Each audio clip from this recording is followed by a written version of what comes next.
Elizabeth kicked out her daughter for being pregnant out of wedlock, but the truth years later left everyone speechless. In the small village of Umuaka, everyone knew Elizabeth, tall, proud, and loud. Her words cut deeper than a knife, and her tongue never rested. Whenever she passed through the market, women would whisper, "Here comes the woman who has never tasted shame." Elizabeth sold fruits in the village square. Her business was good, and her mouth was even better. She insulted women who couldn't control their daughters, laughed at those whose sons brought them disgrace, and gossiped about anyone who made a mistake. When a young girl got pregnant, Elizabeth would shake her head and say loudly, "If you raise a child well, she won't bring shame to your door." Her favorite sentence was, "My daughter Olivia is not like your useless children. She's decent, respectful, and well-trained. I raised her with sense." Some women she insulted couldn't take it anymore. They gathered one evening behind Miriam's house. The moon shone faintly, and the air was heavy. "Miriam," one of them said, "we can't keep allowing Elizabeth to disgrace us. She mocks our pain. She must learn her own lesson." They didn't know how, but they all agreed that someday, somehow, Elizabeth would taste her own medicine. Months passed peacefully, until one morning the peace in Elizabeth's compound broke. Olivia woke up feeling weak. Her stomach turned, and before she could reach the bathroom, she started vomiting on the floor. Elizabeth rushed in, frowning. "What nonsense is this? You're throwing up like a goat that ate bad grass." Olivia wiped her mouth, trembling. "Mama, I think I'm sick." But Elizabeth's sharp eyes caught it. The pale face, the tired walk, and the slight roundness of her belly. Her voice grew cold. "Wait, Olivia, when last did you see your monthly flow?" Olivia froze, tears already filling her eyes. "Answer me," Elizabeth shouted, her voice echoing through the house. Olivia's lips shook. "Mama, I made a mistake. I didn't plan for this." The truth hit Elizabeth like thunder. She screamed, "What? You're pregnant?" Her voice carried across the compound. Neighbors peeked through their windows. Elizabeth stormed into her room, tied her wrapper tightly, and came out shaking with anger. "Instead of you bringing shame to me, I will kill you," she shouted, raising her hand.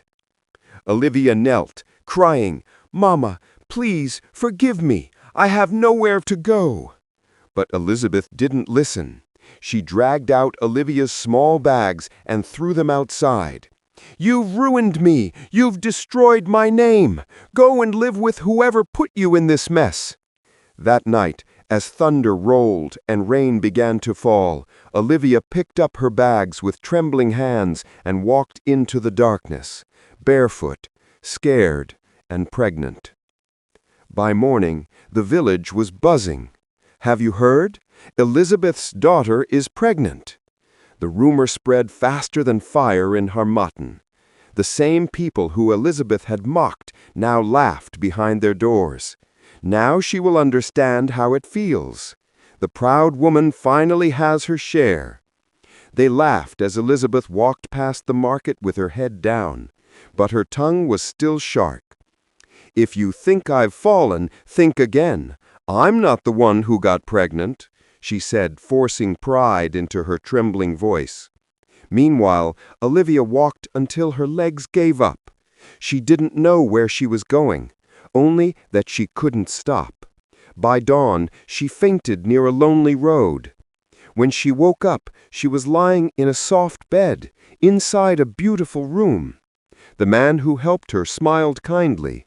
"I'm just a good Samaritan," he said. "Rest, you're safe now." He gave her food, clothes, and told her to stay inside. But something wasn't right. He never allowed her to go near the kitchen or open the fridge. He always locked the back door. Days later, when he went out, Olivia's hunger forced her to sneak into the kitchen. She quietly opened the fridge and froze. Her eyes widened, her breath caught. That was the moment she realized the truth.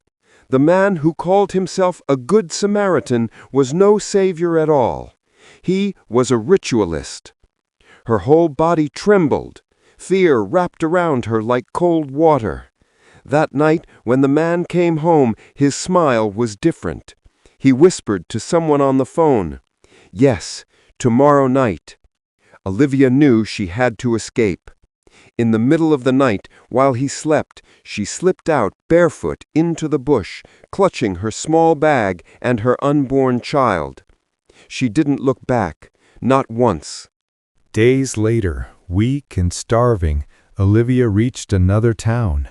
She started running errands for people, washing clothes, sweeping compounds, just to get a little food. One kind woman, Mama Esther, noticed her. "Young girl, you look weak. Are you okay?" she asked. Olivia lied that she was fine, but Mama Esther later found out she was pregnant and living in an unfinished building. The woman took her in. At first, Olivia refused. She didn't want to trust anyone again, but she had no choice. She was too weak to survive alone. Mama Esther cared for her like a mother. She gave her food, a place to sleep, and even prepared herbs for her pregnancy. Months passed. Olivia gave birth to a healthy baby boy. She named him Chidi, meaning God lives. But one night, Olivia overheard Mama Esther whispering to someone outside, "Yes, once she sleeps, we'll take the baby and send her away." Fear filled her heart again. She quietly packed her few clothes and her baby and disappeared before dawn. Back in the village, Elizabeth was doing well in business. Her fruit stalls filled the market. She counted money every night and smiled at her piles of cash. When people asked about her daughter, she waved her hand. "Forget about that one," she would say with a hiss. "She's dead already." In her heart, she buried Olivia long ago. She thought money would replace peace, but as her hands touched the cold coins each night, her heart grew emptier. Olivia went back to living in an unfinished building. She began selling sachet water by the roadside to survive. Every night she'd hold her baby close and whisper, "I may be poor, but I'll never leave you like my mother left me." Little by little, she saved some money. She used it to start selling cooked food, rice, beans, moi moi, carrying her hot cooler of rice from street to street. Her food was tasty, and people loved her cheerful spirit. Every morning, she tied little Chidi on her back, carried her cooler of steaming food, and walked from street to street, under the blazing sun, through dust and noise. When it rained, she covered her baby with a thin wrapper and stood under any shade she could find. Some days she sold everything.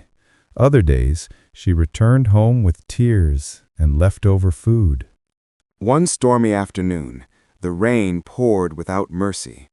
Olivia stood beside a shop, soaked to the skin, her cooler still full. Little Chidi cried softly on her back. Not a single person had bought her food. A gentle voice broke through the rain. "Young woman," the woman said, "you haven't made any sales, have you?" Olivia shook her head. "My name is Mary," the woman continued. "If you keep this food till tomorrow, it might spoil. Let me hold your baby for you. I mean no harm." Olivia's heart tightened. She had promised herself never to trust strangers again.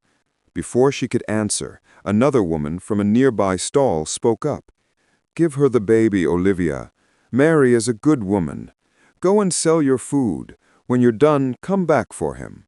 Olivia hesitated, then closed her eyes and prayed quietly. "God, protect my son." She kissed Chidi's forehead, drew a sign of the cross on it, and handed him to Mary. With her heart pounding, Olivia stepped into the heavy rain, carrying her tray of hot food. She walked from street to street, calling out, "Hot food! Come and buy!" until her voice went hoarse. Just when she was about to give up, a young man stopped by the roadside. "Young lady," he said gently, "you are too young to be suffering like this. I've been watching you. I'll give you a zinc and a small space to sell, so you don't have to walk under the rain anymore." Olivia's mouth fell open. She knelt on the wet ground, tears mixing with rain. "Thank you, sir. God bless you." That evening, she returned to Mary, trembling. Her baby was fine, sleeping peacefully in her arms. Olivia hugged Mary and prayed, "May God bless you and everyone who showed me love today." The next morning, the zinc arrived, a small, shining roof that changed everything. Olivia built a little food stand by the roadside. People began to notice her cooking. One person told another, and soon customers started trooping in daily. With every sale, she saved a little. With every prayer, her hope grew stronger. Soon she left the uncompleted building and rented a small room for herself and Chidi. From there, she built a bigger space, this time with blocks. Her food became famous for its taste and her kindness. "Go to Olivia's kitchen," people said. "You'll eat and smile." Her name spread far and wide. From one small shop to another, Olivia's kitchen became one of the most popular food spots in town and had different branch in different state. Years rolled by. Elizabeth's face grew older, her back weaker. The friends who used to gossip with her stopped coming around. The women she once mocked now had children who were grown, married, and living well. But Elizabeth, the loudest of them all, sat alone in a big, silent house. Then one evening, as she returned from the market, she slipped and fell. Her legs refused to move. No one came to help her. The same villagers she insulted walked past her house, pretending not to see. Days later, she became too weak to even stand. Her body shook from fever. She would lie on her mat crying, "Oh God, please, let me see my daughter before I die. Let me say sorry." Her fruit business collapsed. Thieves stole from her. Some relatives took her money and land. Soon she was left with nothing but tears. Meanwhile, far away in the city, Olivia had become a household name. Her fast food brand had branches in many states. Her face appeared in newspapers and on billboards. Olivia's Kitchen, the taste of home. One night, as she looked at her son sleeping, she said quietly, "It's time to face my past. I need to see my mother, even if she no longer wants me." The next morning, a long convoy of black SUVs entered the small village of Umuaka. People ran out of their houses in shock. "Who is that? It must be a minister." "No, it's a businesswoman from the city." When the car stopped in front of Elizabeth's old compound, everyone froze. The gate was covered in weeds, the walls cracked. Olivia stepped out, dressed simply but gracefully. Her son held her hand. Tears rolled down her cheeks as she saw what used to be her home. She walked inside slowly. The smell of dust and sickness filled the air. Then she saw her mother, lying on an old bed, too weak to lift her head. Elizabeth turned her eyes slightly. At first, she thought she was seeing a ghost. "Olivia," she whispered in disbelief. But her lips trembled. No sound came out. Olivia knelt beside her. "Mama, it's me. You created pain for me, but I forgive you. That's why I came." Elizabeth's eyes filled with tears. She tried to speak, but her voice was gone. A faint smile crossed her lips as a single tear rolled down her face. Olivia held her hand gently and whispered, "I forgive you, Mama." Moments later, her hand went cold. She was gone. Olivia cried quietly, wiping her face with her palm. "If only you had loved me, Mama, things would have been different." She stood up, covered her mother's body with a wrapper, and left the house without looking back. Her convoy drove away, leaving behind the echoes of forgiveness and regret. Days later, a man appeared online claiming to be the father of Olivia's son. People flooded social media with comments. Some believed him, others didn't. Olivia kept quiet at first, but soon she took the matter to court. On the day of judgment, the courtroom was filled. Journalists, fans, and curious villagers all waited to hear the truth. The judge asked, "Madam Olivia, is this man your husband?" Olivia stood, calm but firm. "No, my lord," she replied. "This man is the one who hurt me years ago when I was still a young girl. I didn't even know who he was then." The judge looked at Olivia calmly and said, "Madam, please tell the court what really happened years ago." Olivia took a deep breath, her eyes filled with tears. "My lord, years ago, when I was still a young girl, something terrible was done to me. I was attacked and left with a wound that changed my life forever. That night destroyed my peace, and months later, I found out I was carrying a child." The court went silent. Her voice broke, but she continued, "I never knew who did it. I was too young and scared to talk. But today, I finally know." She turned slowly toward the man. The judge's voice grew firm. "Sir, what do you have to say for yourself?" The courtroom fell silent. The man lowered his head, his voice trembling. "It's true," he said quietly. "I was the one who raped her that night. But I wasn't acting alone. I was paid by 2 women from our village. They wanted to punish her mother for mocking them and their children." He paused, eyes filled with regret. "But those 2 women are long dead. They died years ago in a car accident." A wave of shock swept through the courtroom. Gasps echoed as everyone turned to look at Olivia, her eyes full of tears, her heart breaking all over again. The judge sentenced the man to life imprisonment for his crime. Justice was finally served. As Olivia walked out of the courtroom, holding her son's hand, she smiled through her tears. The sun was shining softly, as if the heavens themselves were proud of her strength. Her son, now grown and curious, looked up at her and asked, "Mummy, will you ever leave me?" Olivia stopped walking and pulled him close. She wiped his cheek gently and said, "Don't ever think that, my son. You are my blood, my heartbeat. I will always be your mother, and I will always stand by you. But promise me something. Always be a good boy and grow into a kind man." He nodded slowly, tears glistening in his eyes. "I promise, Mummy." Olivia smiled and hugged him tightly. "I love you, my son, and I will never leave you, not in this life, not in the next." They stood there, holding each other, before walking home, not as victims of the past, but as survivors of love, pain, and grace. That night, as Olivia lay on her bed, clutching her son close, a thought crossed her mind. Mary, the woman who had held Chidi while she hawked under the rain, and the young man who had given her the zinc and a place to sell.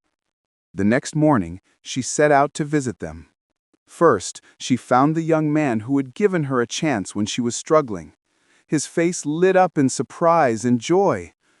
You came back?" he asked, smiling. Olivia laughed softly, her eyes glistening. "I promised myself I would never forget you. You gave me hope when I had none." She handed him a check and said, This is for you.